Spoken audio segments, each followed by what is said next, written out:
Hey you guys, welcome back for week 3, day 5 of the yoga challenge with me, Erin Motz. I'm pumping the brakes on you today, and we're going to do a little bit of a breakdown class instead of a full flow. Basically, what we're going to do is take 3 of some more really commonly misaligned yoga poses and make sure that you're doing them correctly, because you're going to see them again real soon. Hint, hint. So we're going to do pyramid, a warrior one, and triangle, and make sure that you've got them down pat before we continue. So when you're ready, meet me at the top of your mat, and we'll go ahead and get started.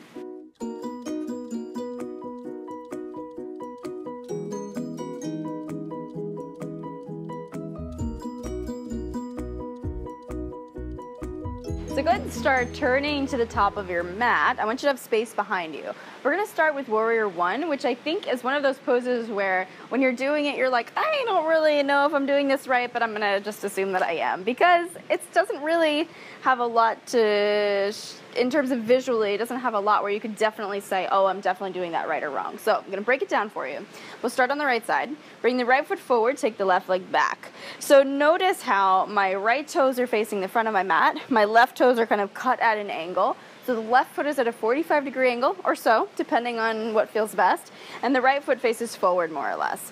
So right off the bat, we notice that my right toes are forward, my left foot is cut at a 45-degree angle. And just by, in nature, naturally, the hips are facing the same direction as the feet. But what we want to try to do is pull some symmetry into the pelvis by drawing the hips forward. So automatically, when I pull my hips forward, my left foot kind of adjusts a little bit, and that's okay. So it's more at a sharp angle. And as the more I face my hips forward, the more my feet come into alignment, and I have better balance this way. So that's the first thing that we want to make sure of, is that the hips are facing forward. If that's really quite a challenge, you can take a wider stance, so you can walk the left foot further out away from you. Okay?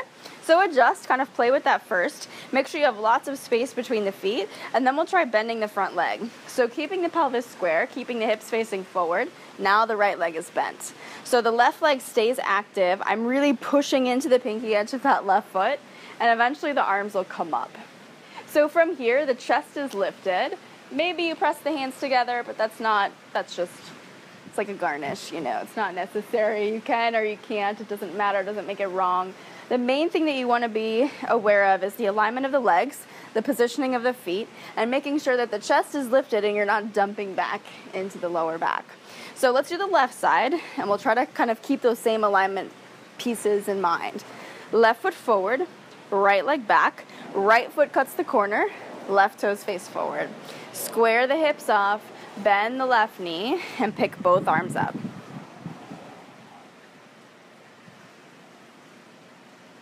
Pull the lower belly in.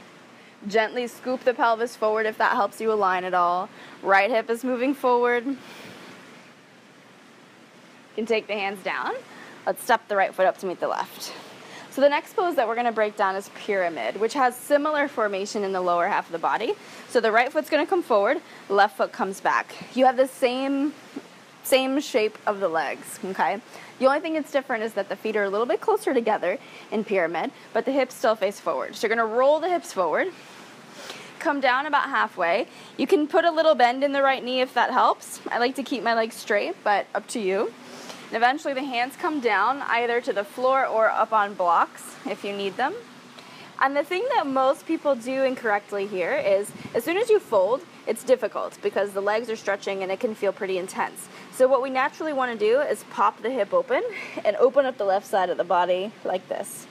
But this, you're stretching, but it doesn't really target the area that we're looking for. So what you want to do instead is keep the chest square so the left shoulder moves down. As soon as my left shoulder moves down, notice how my right hip moves back and my left hip moves forward. So both hips are on the same level. One's not popped up over the other. The right leg should feel really intense when you change that. Then the hands come down, and then you can fold. So you want to stay in a nice straight line with that pose. Let's step the left foot up. We'll do the same thing on the other side and just run through that one again. So left foot forward, right leg back. Just a couple, maybe 3 feet or so between the legs. Just depends on how tall you are, really. Cut the corner with the right foot, left foot faces forward. Square the pelvis off. Remember, the right hip is hugging toward the front of your mat. The chest stays square. You can come down halfway, maybe take the hands down, fold over that left leg, If you're on blocks or on something to make it a little bit less intense, you're doing the same thing. Doing the same thing with the rest of the body. Keep hugging the left hip back, right hip forward. If you've got a mirror nearby that you can double check your alignment, make sure that the hips are equal in height. Good. And come back up, step the right foot up.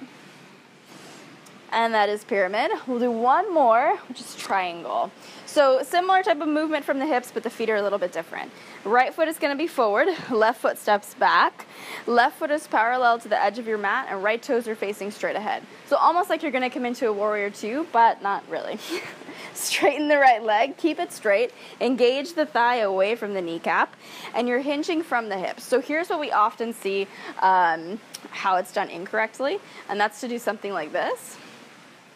Folding forward. And the reason why this is wrong is because you are compromising the stretch in the legs by bringing it up into the back. So instead of kind of distributing the weight evenly across the whole body, you're just compressing the discs in the spine by hanging yourself over to one side, and you have no functional support, no structural support to really keep you safe in that particular version of triangle, okay?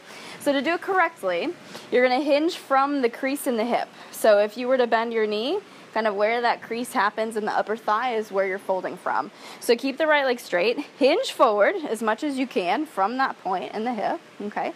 Arms out, lengthen, so reach the rib cage away from the hip, come as far as you comfortably can, and then maybe the hand drops to the shin. You can stop it there. Or if you've got a block or something sturdy on either side of the leg, you can use that as well.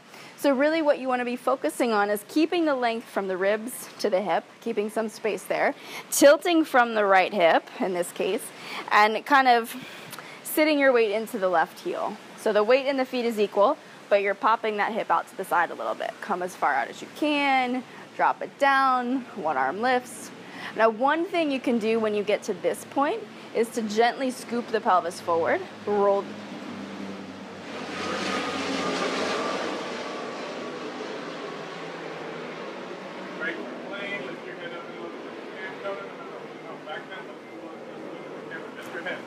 Okay. All right, and we're back. One thing that you can do as well, once you get to this point, is to just gently scoop the pelvis towards the left toes.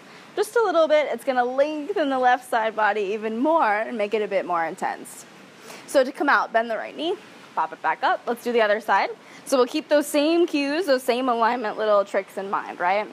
So left toes face forward, right foot is more or less parallel to the edge of your mat, enough space between the legs. If you feel really uncomfortable, and if you felt really uncomfortable on the other side, like you were too far away or too close together, try to adjust it this time and see what works for you. So remember, engage that left quad, either keep the leg straight or just a really slight bend. You're going to hinge from that left hip crease, so tilt the hips down, reach the arms out. Lengthen, the rib cage moves away from the hip, get as long as you can, and then take the hand down, right arm up. Maybe slightly tuck the tailbone a little bit towards the right toes. You can stay as long as you like, but when you're ready, bend the left knee, come back up, and toe heel the feet in toward the center. Inhale, pick the arms up, bring the hands together, take them right to the heart center. And that is your breakdown for today. Thank you guys so much for joining me. I really hope you enjoyed that one.